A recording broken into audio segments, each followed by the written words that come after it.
Hello, this is DrSayus, and today I'll be looking back at the very first magazine that I got, the Nintendo Official magazine. About the magazine is a simple cover. It was enough to attract me to get it, so let's open it up and see what it's all about. They have a standard introduction like any magazine. What really got me excited was this screenshot in particular of the new game, The Legend of Zelda Twilight Princess, coming out on Wii. The only other Zelda game I played was Wind Waker on the GameCube, so I was really excited for this one. These were next gen graphics back in the day. There's more screenshots of the boar, which was interesting, and the horse, so it looked very open world. And when I did get the game, I wasn't disappointed, but that's a story for another day. So yeah, they had previews of each game, and what I found interesting was they would give a predicted score of the game based on their impressions so far. Some of these were accurate, though some of them were not. And I think this is an example of one that wasn't a dancing stage Mario mix. A game I haven't played, but at the same time I haven't really heard much about. Speaking of which, Mario Superstar Baseball, a game which never was released over here in the PAL region due to not being popular enough. I think it was only in Japan and North America. Then we have Super Smash Football, a classic, though if you have the Wii version, there's really no point owning it. Mario and Luigi, I didn't play that on the DS, so those games are always fun. This was the 2 pages it sold me on the Wii U. They go into detail about all the specs, and they hype everything up humorously, such as a whopping 512 megabytes of flash memory, like a giant memory card. Oh dear. So yeah, they're pretty much saying everything that the Wii can do. They also had some interesting articles like this one here, probably a bit of a controversial title, Project Rub, one that I played a little bit of. It wasn't bad, it was alright. It's a bit strange though. I love animals, so I loved seeing this picture of the dog chewing Donkey Kong. That was to promote Nintendo dogs. There's screenshots of Prince of Persia coming out, and they had some interesting posters like this one of Advance Wars Dual Strike. Looks like Thunderbirds. What else did they have here? They had Pokemon. That was Comic-Con. That was the first time I seen something like that.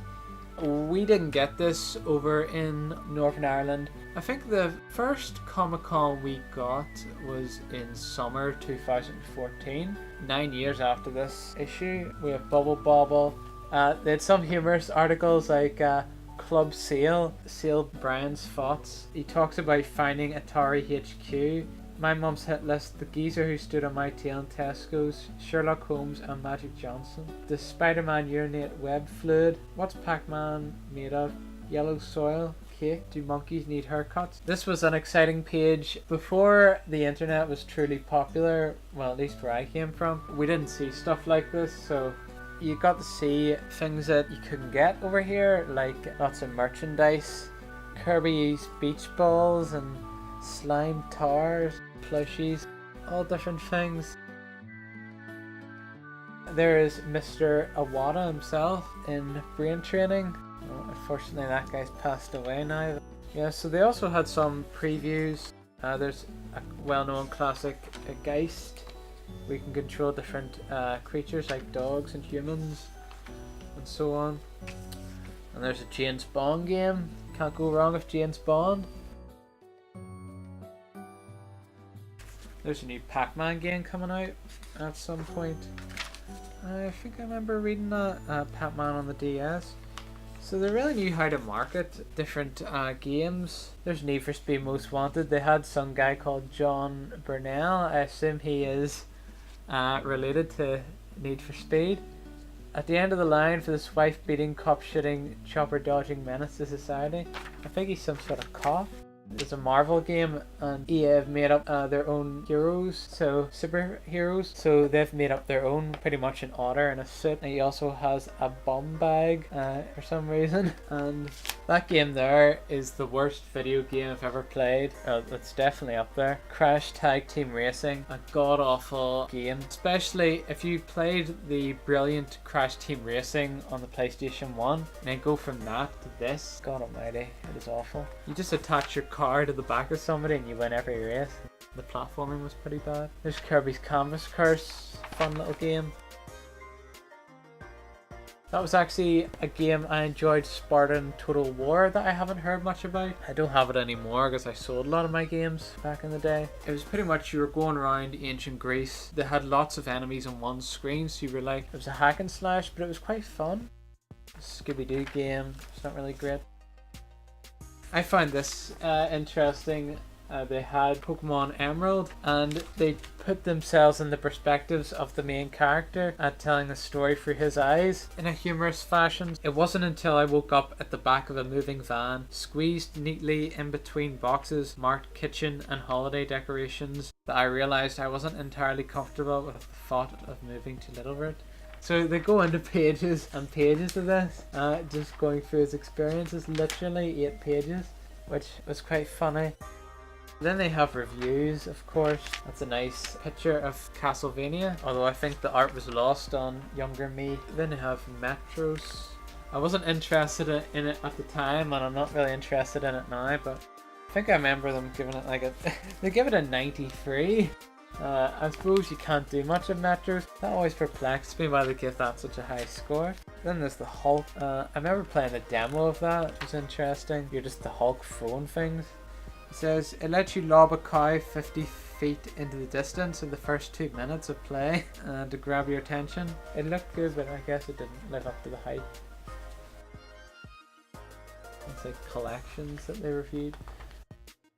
This was interesting, Mario's World, where they go through Toad's tips, Wario's cheats, Peach and Bowser's royal meal, Luigi's prize pit, Chain Chomp's challenges, and Boo's brain teasers. First off, we have Toad's tips, where he's given tips of Killer 7, a classic that I haven't played yet. It looks similar to No More Heroes. Wario, since he's so sleazy, they've made him do the cheats, and they're not like cheats which give you lives and stuff. They're all sorts of different ones. Back when, instead of buying DLC, you just entered cheat codes and you got free content. You have readers cheats. This was interesting, the Royal Mail. They talk about all sort of topics like software piracy. What I find interesting here is the art. We all know I love my art.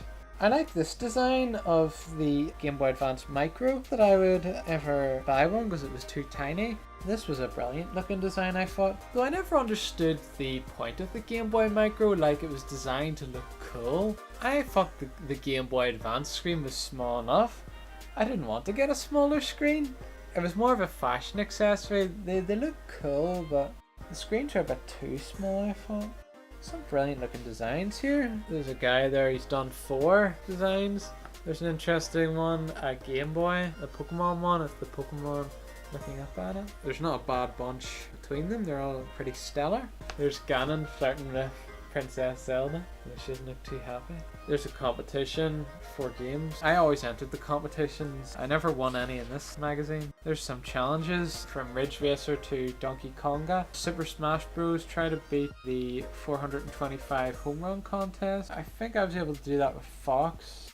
This is the very first magazine I got, and it holds up pretty well, I think, considering.